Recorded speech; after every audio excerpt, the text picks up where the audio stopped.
নমস্কার বন্ধুরা, আপনারা সবাই দেখছেন সরকারি সংবাদ ইউটিউব চ্যানেল। বন্ধুরা, আজকের এই ভিডিওটাতে কিন্তু আপনাদের সবার জন্য প্রধানমন্ত্রী নরেন্দ্র মোদীর তরফ থেকে একটা অত্যন্ত অত্যন্ত দরকারি সুখবর রয়েছে। হ্যাঁ বন্ধুরা, প্রধানমন্ত্রী নরেন্দ্র মোদীর তরফ থেকে কিন্তু ইতিমধ্যে একটা নতুন যোজনা শুরু করা হয়েছে। আর এই যোজনাটা কিন্তু কয়েক মাস আগেই এটা শুরু করা হয়েছে। তাই বন্ধুরা, কথা হচ্ছে এই যোজনাটাতে যদি আপনারা আবেদন করেন তাহলে কিন্তু আপনারা প্রত্যেক মাসে ১ মাস ২ মাস না, আপনারা প্রত্যেক মাসে কিন্তু একটা করে পেনশন পেয়ে যাবেন ৩,০০০ টাকার। আর বন্ধুরা, এটাতে কিন্তু যে কেউ ফর্ম ফিল আপ করতে পারবেন, ছেলে হোক মেয়ে হোক, ১৮ বছরের উপরে সবাই এটাতে আবেদন করতে পারবেন।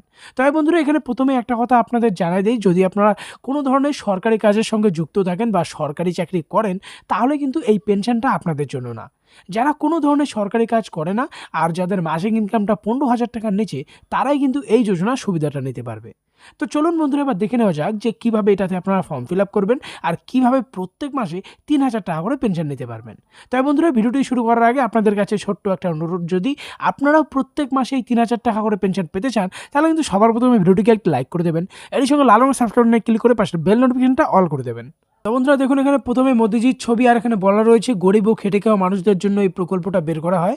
সারা দেশ জুড়ে এই নতুন প্রকল্পটি শুরু করা হয়। এই প্রকল্পে আবেদন করলে আপনারা প্রতি মাসে ৩,০০০ টাকা করে পেয়ে যাবেন পেনশন। তাই বন্ধুরা, এই প্রকল্পে আবেদন করার জন্য কিছু শর্ত আপনাদের মানতে হবে।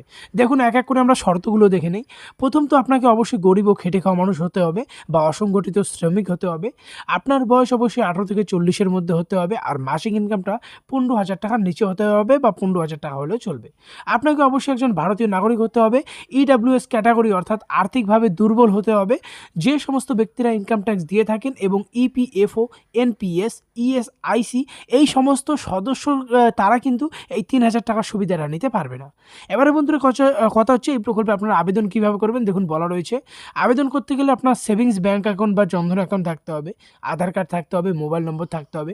আর আপনারা এটাতে অনলাইনে আবেদন করতে পারবেন বা আপনার নিকটবর্তী যে কোনো ব্যাঙ্কে গিয়েও আবেদন করতে পারবেন।